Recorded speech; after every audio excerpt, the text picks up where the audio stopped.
Pagpalang araw mga kapaders, welcome na naman kayo sa ating panibagong episode, panibagong adventure at panibagong pakipagsapa na naman sa dagat mga kapaders.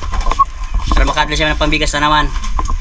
Kahit maliwanag ang buwan, tsaga-tsaga lang sa hanap buhay mga kapaders.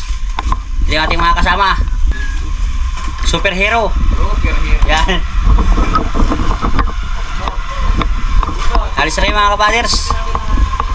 Papunta na kami ng Tabing Baybay. At medyo hapon na mga kapaders. Oras nga pala, alas 5 ng hapon. At kami mabiyahe pa punta ng Laot. Tayo maghanap ng panibagong bahura mga kapaders sa pupuntahan. Sana mayroong panain. Ayan mga kapaders, yung ating mga kasama.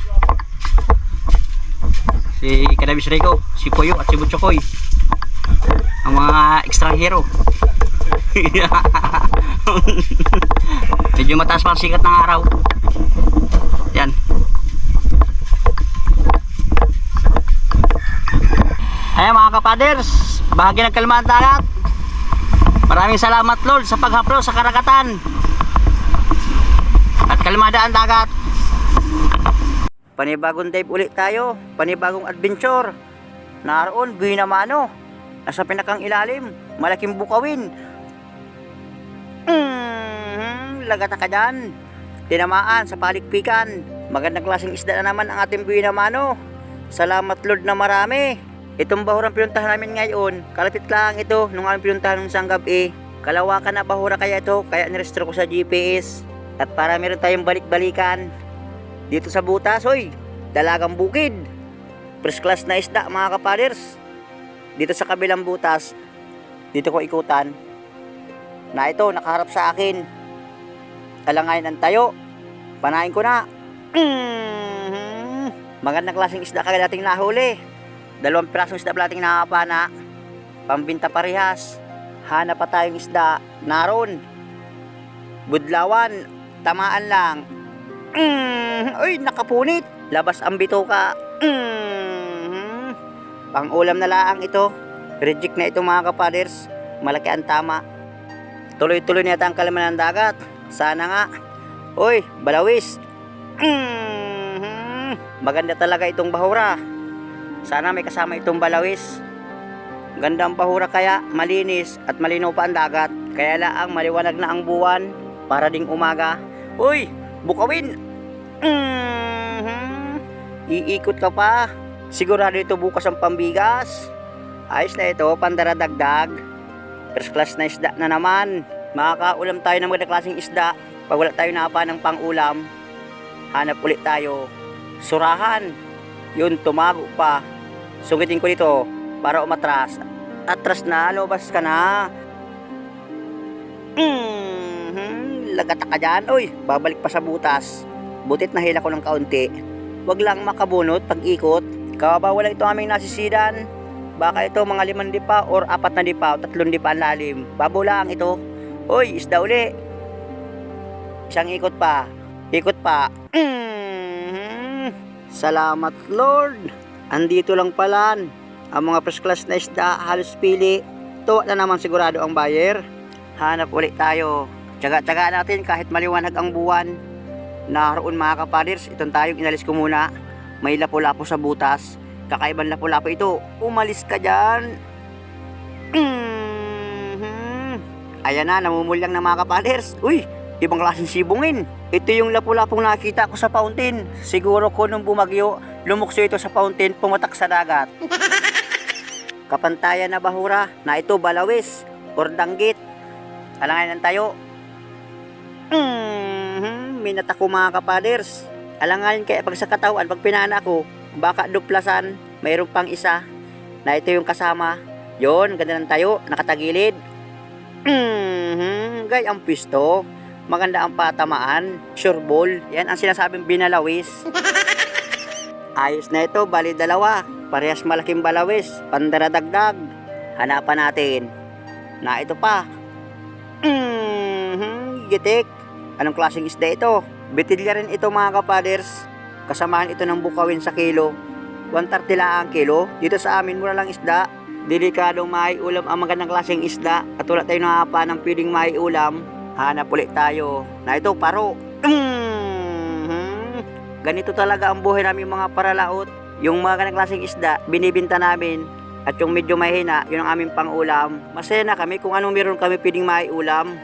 Ang mahalaga, merong makain mga kapaders sa pinagpagudan at pinagpawisan. Na ito pa, surahan, nakatalikod. Sala, hindi tinamaan. Nag-igkas kagad ang pana ko, nakalabit ko yung gatilyo. Yun, pagharap. Yun, nakaharap na mga kapaders. Lagata ka dyan. Surahan. Ito, pili ng pang-ulam. Sa mga susunod na henerasyon, ito na tawagin pambansang isda, surahan. Ganitong isda ang karamihan hinahanap ng maraming tao at masarap daw iulam. Kailangan ginto ang presyo pag nakabot ng syudad. Dito mga kapaders, surahan na naman, yon tinamaan. Aba, maganda ito, magandang labanan. Mapanain mga kapaders, sunod ng isda dito. Mga surahan nagpapakita na, tsaga-tsagaan ko lang. Naroon mga kapaders sa butas, may pagi. Itong pinana ko, hindi yung pagi mga kapaders. Nakasama lang sa video, pasensya na. Ito para ikot ang mga kapaders. Bitawan ko yung pana ko at sige pilipit yung isda. Yun, nakalampas din. Akala ko mga kabunot. Malalim pa naman ang butas at kung nakabunot, sure ball, hindi mahuli. Thank you Lord. Na ito pa, balawis. Ang isdang mantak makatinik. Ayun, nagapaladugo na. May isa pang kasama, ikasako ang pana. Alangayin ang tayo mga kapaders.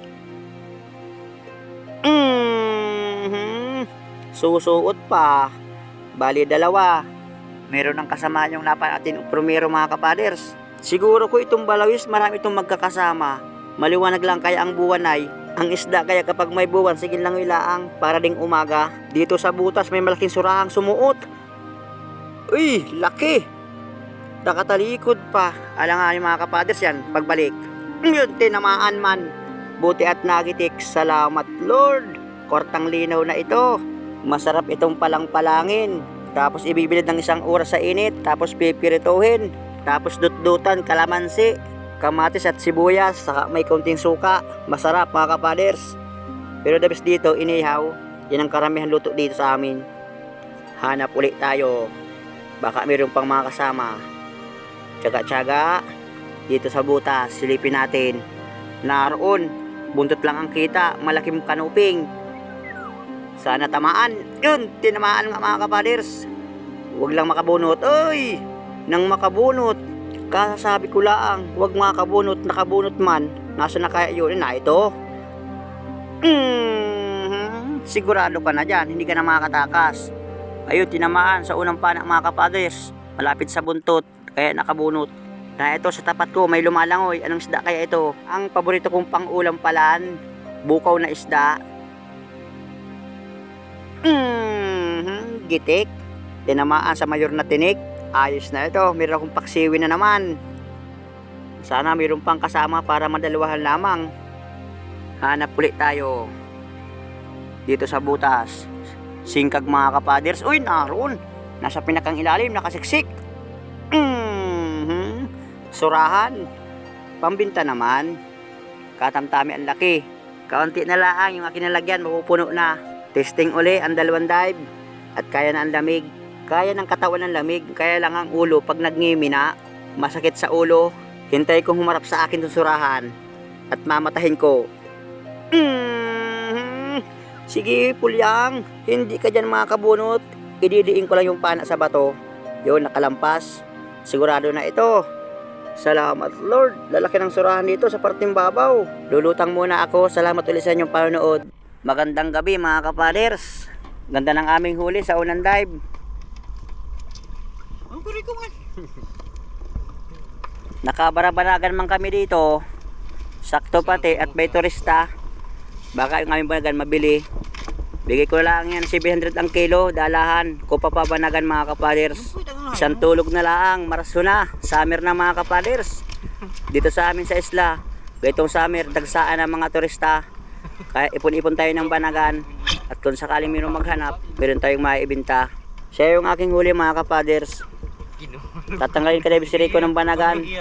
At meron akong balagang nahuli. Pasensya na at hindi ko na videohan mga kapaders. At ang balagang kayang iyan, minsan ay mailap. Hindi ko na binibidyohan. Dinadakot ko na lang mga kapaders. Sure, yung binabata ni Rico. Bintog ka na.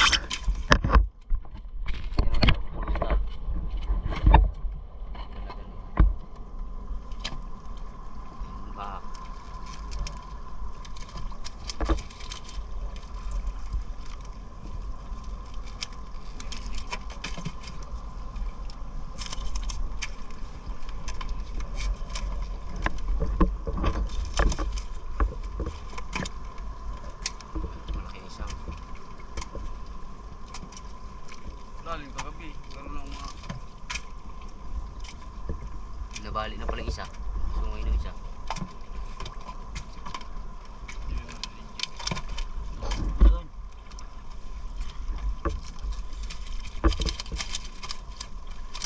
Ay pa. Dahil po rin palito yung Ay. Kaliit. Ay. lalo sa do. Ano kanina? Na itong malaking banagan. Mga kalahating kilo sa estimate ko. Abang-abang lang sa pangalawang dive namin.